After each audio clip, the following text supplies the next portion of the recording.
बिस्मिल्लाहिर्रहमानिर्रहीम। बरसती बारिश में खावर ने मेरा हाथ थामकर मुझसे इज़हार मोहब्बत कर दिया था, जबकि मैं उसकी गहरी आंखों में डूब कर रह गई थी। वो कहने लगा, अलिशबा, मैं तुमसे बहुत प्यार करने लगा हूं। तुम मेरी जिंदगी का मरकज बन चुकी हो।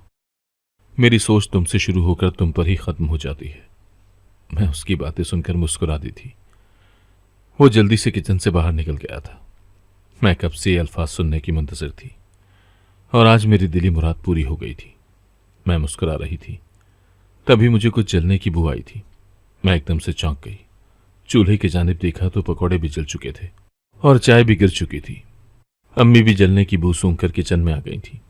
वो गुस्से से बोली, न जाने इस लड़की को हो क्या गया है। इसका दिमाग किन सोचों में खोया रहता है। ये तो मुझे पागल कर देगी। मैं शर्मिंदा सी होकर रह गई थी। अम्मी बड़बड़ाती हुई किचन से बाहर निकल गई थी। मैंने जले हुए पकौड़े साइड पर किए और ताज़ा पकौड़े बनाकर बाहर ले गई थी।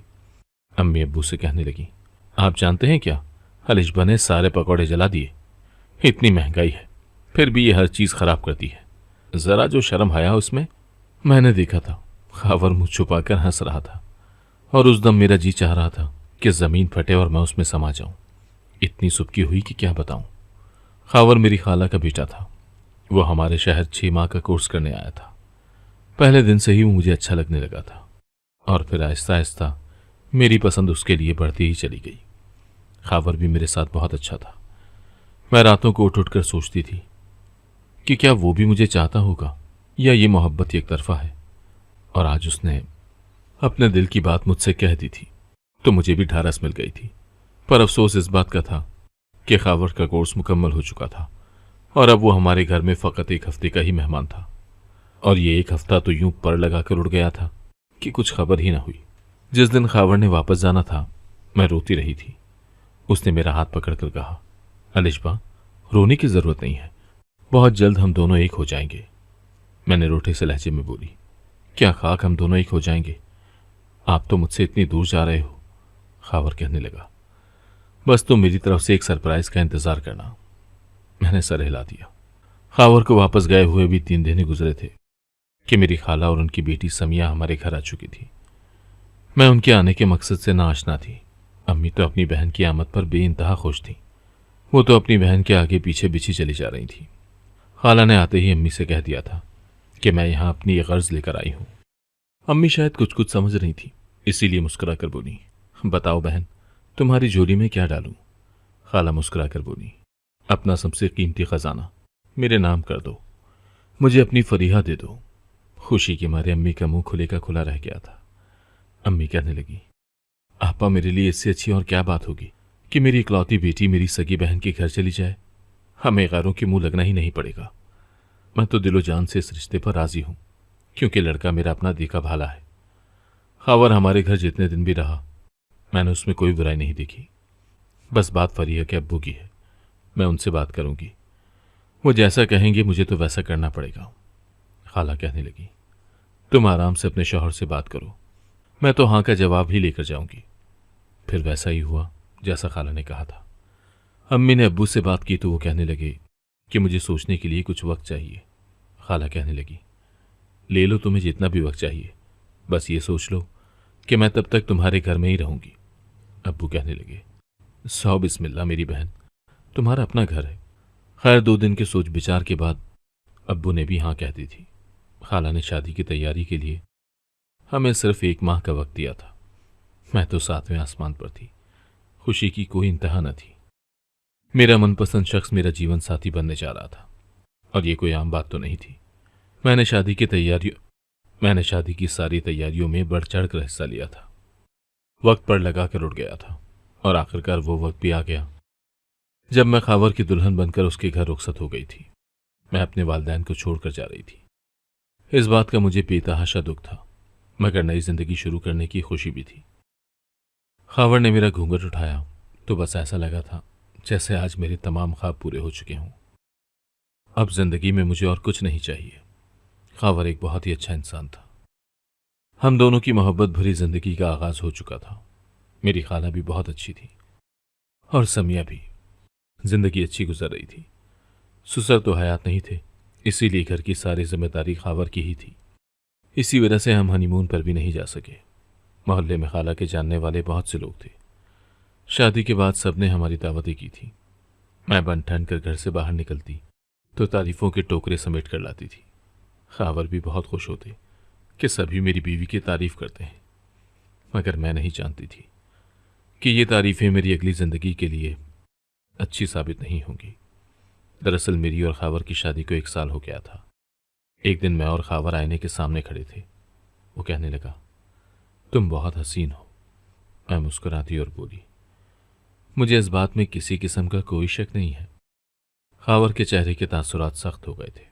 वो कहने लगा, तुम इतनी प्यारी हो तो तुम्हारे चाहने वाले भी ढेरों होंगे, बताओ ऐसा ही है ना? मैंने हैरत से खावर की जानिब देखा था। वो कड़े तेवरों के साथ बोला, इतनी हैरान मत हो, जो सच है मैं तो वही कह रहा हूं। मैं बोली, मुझे किसी चाहने वाले की कोई परवाह नहीं है, मेरे लिए तो सब कुछ आप ही है। खावर खामोश हो गया था, मगर मैं कहाँ जानती थी कि ये खामोशी तो तूफान के आने से पहले वाली है। अगले दिन मैं कपड़े धो रही थी जब मैंने खावर को कुछ बेचैन सा पाया था, मगर मुझे कोई वजह समझ नहीं आई थी। मैंने भी नहीं पूछा कि क्या बात है, क्योंकि मेरा दिल उस कल वाली बात से दुखा हुआ था। भला ये क्या बात हुई कि अपनी बीवी से मुंह फाड़ कर कह दे कि मुझे शक है तुम्हारे बहुत से चाहने वाले होंगे। खैर, मैं कपड़े धोकर ऊपर सुखाने के लिए जाने लगी तो खावर ने मुझे आवाज दी थी, तुम अकेली ऊपर छत पर नहीं जाओगी। मैं हैरान हुई और बोली, क्यों, क्या हुआ है खावर? मैं अकेली क्यों नहीं जा सकती? खावर कहने लगा, मुझे शक है। उसकी बात सुनकर मुझे ऐसा लगा था जैसे किसी ने मेरे मुंह पर थप्पड़ दे मारा हो। मैं बोली, शक किस पर? खावर बोला, मुझे तुम पर शक है फरीहा। मुझे उससे इस किस्म की बात की तवक्को ही नहीं थी, इसीलिए आंखों में आंसू भी आ गए थे। मैं बोली, खावर, ये अचानक से आपको क्या हो गया है? आपको इल्म नहीं है कि आपकी ये बातें मेरा कलीजा छलनी कर रही हैं। अब भी वक्त है, मुझसे कह दें कि आप मजाक कर रहे हैं। आपको नहीं भेजना किसी को भी मेरे साथ छत पर। खावर की आंखों में गुस्सा आ गया था।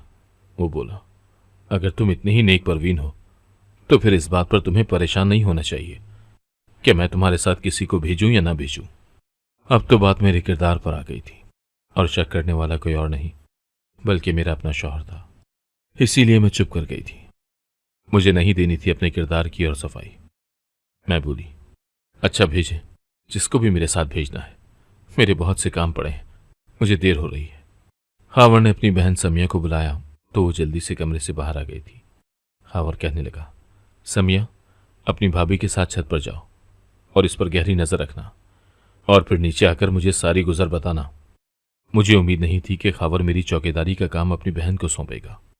मुझे आज समिया की नज़रों में अपने लिए हकारत नजर आई थी। हम दोनों छत पर चली गई। मैंने कपड़े सुखाने के लिए डाल दिए और फिर वापसी के लिए सीढ़ियां उतरने लगी थी।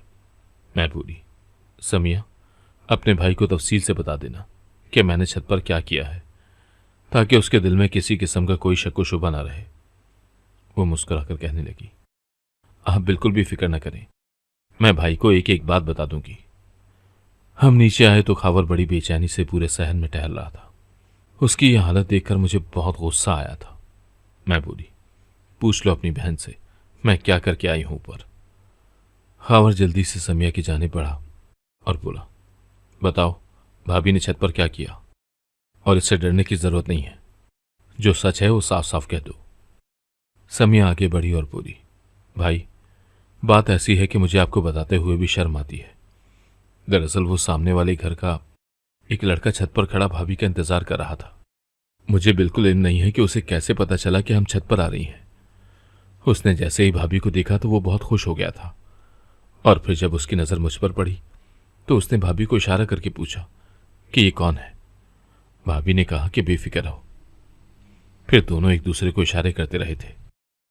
भाई, जब हम नीचे आने लगी तो भाभी ने मुझे कसम दी कि अपने भाई को कुछ भी मत बताना, नहीं तो मुझसे बुरा कोई नहीं होगा। भाई, मैं आपके साथ गद्दारी नहीं कर सकती थी, इसीलिए आपको सब कुछ बता दिया। खावर के चेहरे पर जर्दी फैल गई थी। वो बोला, मेरा शक दुरुस्त साबित हो गया ना? मुझे बताओ, मुझ में क्या कमी है फरीहा, जो तुम ये सब कर रही हो? लगता है तुम्हें अपने हुस्न पर बहुत मान है। मगर मेरी एक बात याद रखना, हुस्न सारी जिंदगी कायम नहीं रहता, एक ना एक दिन सब कुछ खत्म हो जाता है। मैंने तड़प कर समिया की जानिब देखा और बोली, तुम अपनी उम्र देखो और हरकतें देखो, क्या तुम्हें ये सब जेब देता है? तुम्हें शर्म आनी चाहिए मुझ पर इतना बड़ा इल्जाम लगाते हुए। इतनी देर में मेरी खाला भी बाहर से आ गई थी। वो पड़ोसन की आयादत के लिए गई थी। हमें देखकर जल्दी से आगे आई और पूछने लगी कि क्या माजरा है। समिया झट से अपनी अम्मी के गले लग गई और गले लगकर फूट फूट कर रोने लगी। वो बोली, अम्मी, भाभी छत पर जाकर एक लड़के को इशारे कर रही थी। मैंने भाई को बताया तो ये मुझ पर बरसने लगी है।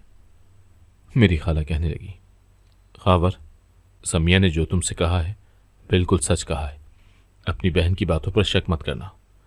मैं भी बहुत अरसे से नोट कर रही हूं कि इसके लक्षण अच्छे नहीं हैं। मुझे महसूस हो रहा है कि कुछ न कुछ तो गड़बड़ जरूर है, पर मुझ में ये सब कहने की हिम्मत नहीं थी।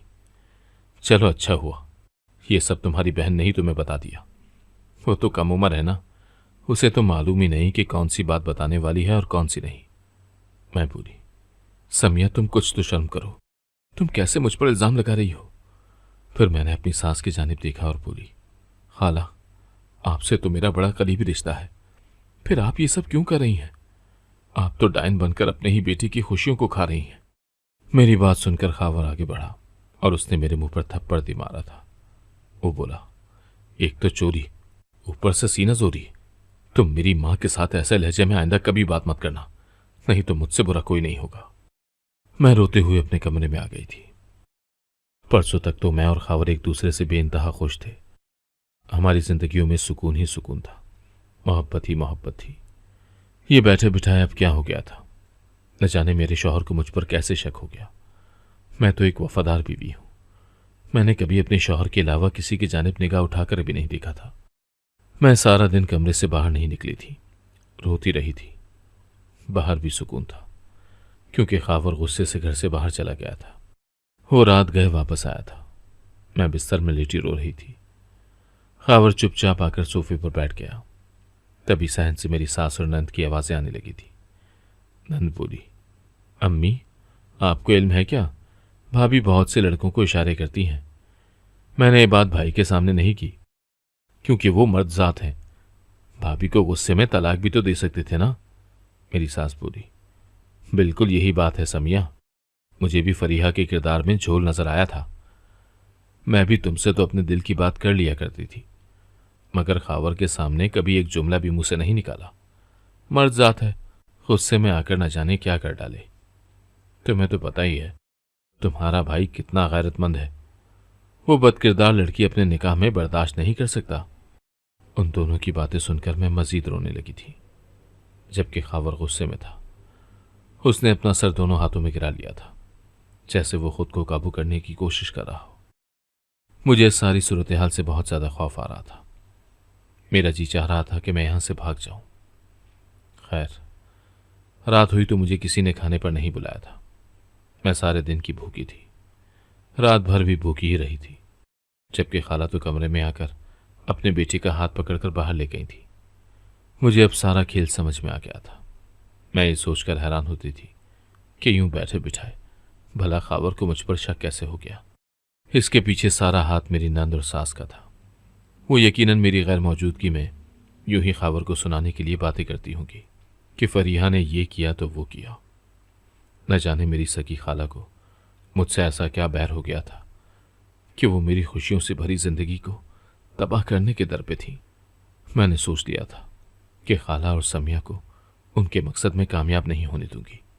गो कि ये बात मेरी गैरत पर ज़र्ब थी कि मैं अपने ही शौहर को अपने किरदार की सफाई देती, मगर अपना घर बचाने के लिए मुझे कुछ तो करना ही था। 2 दिन तो हम दोनों में कोई बात नहीं हुई थी। सच कहूं तो मुझे खावर से इतने दिन दूर रहने की आदत ही नहीं थी। मैं उससे बात करने के लिए तड़प रही थी।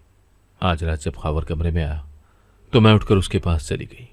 मैं बोली, खावर कैसे हो? खावर की आंखों में आंसू आ गए थे। उसने मेरा हाथ थाम लिया और बोला, तुम्हारे सामने खड़ा हूं, तुम ही बताओ कि मैं कैसा हूं। 2 दिन हो गए तुमसे बात नहीं की तो कुछ भी अच्छा नहीं लग रहा। खावर की बातें सुनकर मैं भी रोने लगी थी। मुझे एहसास हो गया था कि वो भी मेरे लिए बेचैन था। वो आज भी मुझसे मोहब्बत करता था, लेकिन हमारे दरमियान फूट डालने के लिए लोग आ गए थे। मैं बोली, खावर, मैंने जिंदगी में सिर्फ एक शख्स से मोहब्बत की है और उसका नाम खावर है। मुझे जगह जगह मुंह मारने की जरूरत नहीं है, मेरे लिए आप ही काफी हो।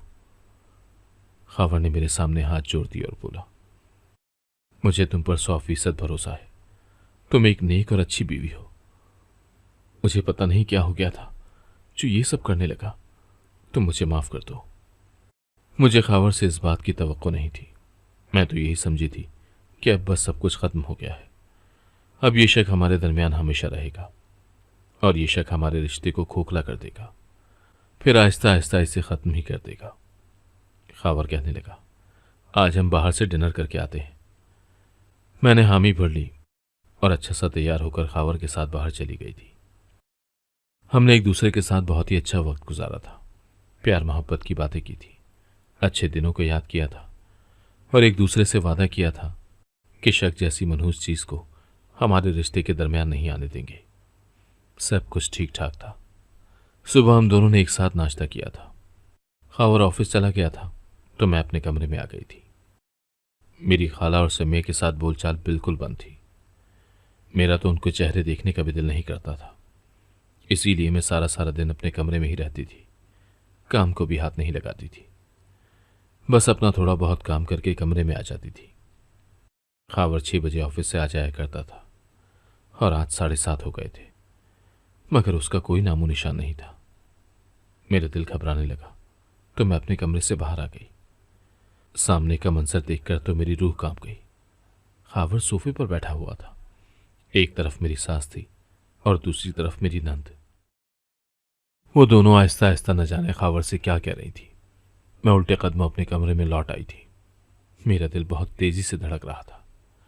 मुझे 100% यकीन था कि आज मेरी और खावर की फिर से लड़ाई होने वाली थी।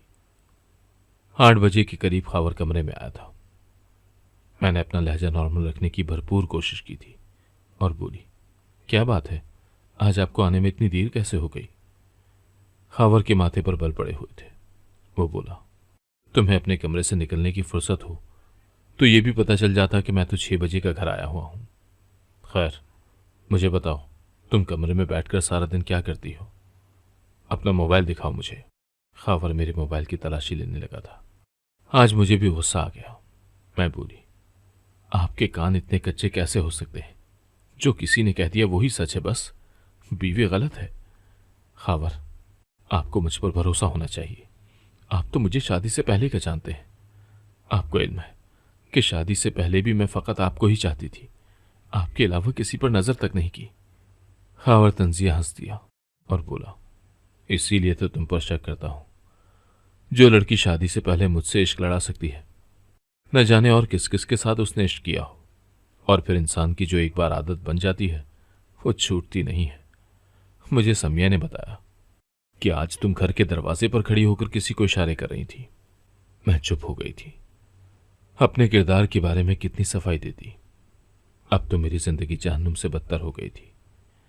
मेरी सास और नंद मेरे शौहर को मेरे खिलाफ भड़काती रहती थी और वो मुझ पर गुस्सा करता, मुझे मारता, मेरे किरदार पर बात करता।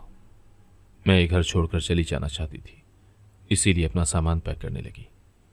तब खावर ने मेरे हाथ से मेरा सामान छीन लिया था। वो कहने लगा, किसकी याद सता रही है तुम्हें?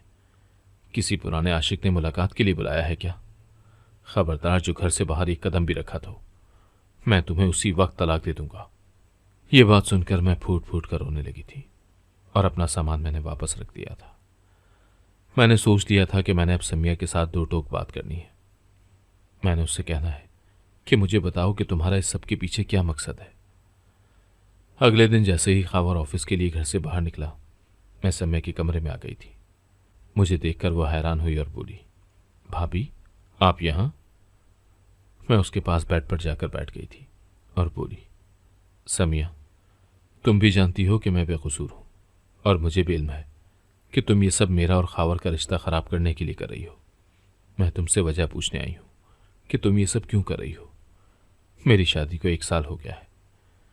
मैं जब से इस घर में आई हूं, मैंने कभी तुम्हारे साथ या खाला के साथ लड़ाई झगड़ा नहीं किया, घर का सुकून खराब नहीं किया। तुम लोगों से खावर को छीनने की कोशिश भी नहीं की। मुझे बताओ कि मेरी ऐसी कौन सी गलती है जिसकी वजह से तुम खुल्लम खुल्ला दुश्मनी पर उतर आई हो। समिया अपने हाथों की उंगलियां मरोड़ने लगी थी। वो बोली, भाभी, मुझे आपसे किसी किस्म का शिकवा नहीं है, ना ही हम दोनों की कोई लड़ाई बनती है।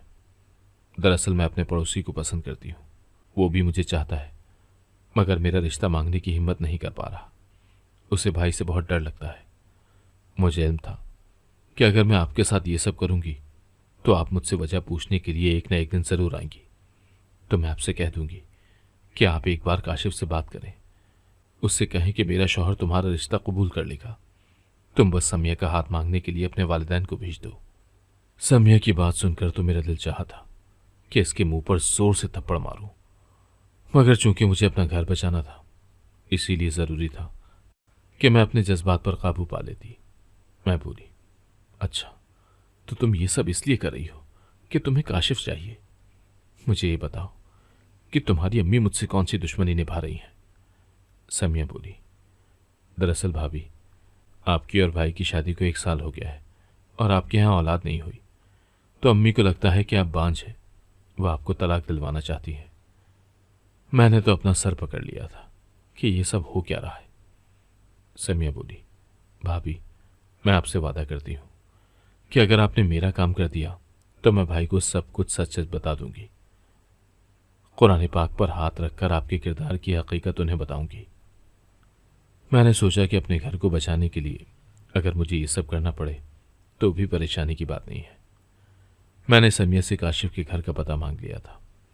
उस लड़के से बात करने के लिए मैं उसके घर चली गई थी, लेकिन मुझे क्या मालूम था कि मेरी नंद तो मेरे खिलाफ एक और जाल बिछाकर बैठी हुई है। मैं जैसे ही काशिफ के घर में दाखिल हुई, मेरी नंद ने बाहर से दरवाज़ा बंद कर दिया। मैं हक्का बक्का सी रह गई थी। अंदर का मंजर मेरा दिल दहला गया था। अंदर 4 मर्द थे। मैं बहुत ज़्यादा खौफजदा हो चुकी थी। मैंने उसी वक्त रोते हुए अल्लाह से मदद मांगी तो कुछ ऐसा हुआ कि मैं शुक्र करते सजदे में गिर पड़ी। दरअसल मैं जैसे ही काशिफ के घर में दाखिल हुई, एक लड़का मेरे पास आकर खड़ा हो गया था। मैं थर थर कांपने लगी थी। उसने मेरे सर पर हाथ रखा। वो अभी कुछ कहने ही लगा था कि उसका मोबाइल बजने लगा। उसने मोबाइल जेब से निकाला और स्क्रीन मेरे आगे कर दी थी।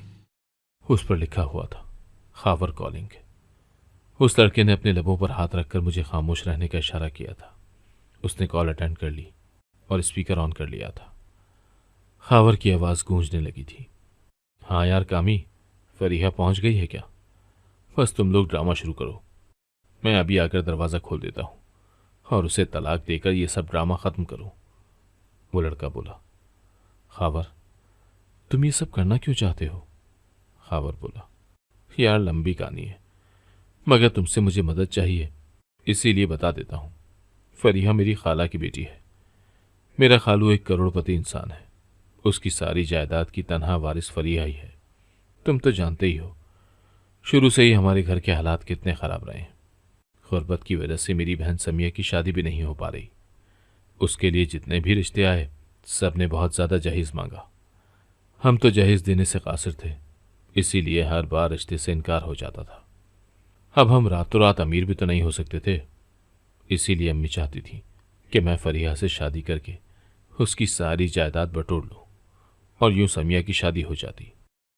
जबकि मैं ऐसा नहीं चाहता था। मुझे तो एक और लड़की पसंद थी, मैं उसके साथ शादी करना चाहता था। मैंने इनकार कर दिया तो अम्मी ने कहा कि तुम ऐसा करो कि फरीहा के साथ शादी करके जायदाद हासिल कर लो, आगे हम खुद ही तुम्हारी जान उससे छुड़वा देंगे। मैंने उनकी बात मान ली और शादी कर ली। अब अम्मी और समिया जानबूझकर फरीहा के किरदार पर उंगली उठा रही थी। मुझे सब कुछ पहले से ही मालूम था। मुझे ये भी पता है कि फरीहा बेकसूर है, मगर चूंकि मैं उसे तलाक देना चाहता हूँ, इसीलिए ड्रामा किया। अब मैं घर पर आने वाला हूँ, सीन तैयार करो। इतना कहकर खावर ने फोन बंद कर दिया था और मैं कपकपा रही थी। उस लड़के ने मेरे सर पर हाथ रखा और बोला, तुम जानती हो क्या, मैं कामरान हूँ, कामी। हम एक ही कारी साहब के पास कुरान पाक पढ़ने जाते थे। मैं शुक्र करती हुई सजदे में गिर गई थी कि अल्लाह ने मुझे खावर की असलियत दिखा दी थी। वो उस घर में आया और ड्रामा करने लगा कि तुम बदकिरदार हो। मैं खामोश खड़ी रही। उसने मुझे तलाक दी और चला गया। मैंने भी शुक्र किया और अब्बू के घर वापस आ गई। मैंने सारा माजरा उनकी गोश गुजार कर दिया था। अब्बू कहने लगे कि मैं इस जायदाद से खावर को एक फूटी कौड़ी भी नहीं लेने दूंगा। अब्बू ने जैसा कहा वैसा ही किया। खावर और उसके घर वालों के हाथ पछतावे के सिवा कुछ नहीं लगा था। मैं अपने वालिदैन के घर में रहती हूँ। मर्दों से मेरा एतबार उठ चुका है, इसीलिए दूसरी शादी के मुतालिक सोच भी नहीं सकती। मैं अपनी जिंदगी से मुतमईन हूं। अगर आपको आज की कहानी पसंद आई है तो वीडियो को जरूर लाइक कीजिएगा और अपने दोस्तों के साथ भी शेयर कीजिएगा। और हाँ, अगर आपने अभी तक हमारा चैनल सब्सक्राइब नहीं किया तो जरूर सब्सक्राइब करें। मिलते हैं कल एक नई और दिलचस्प कहानी के साथ। अल्लाह हाफिज।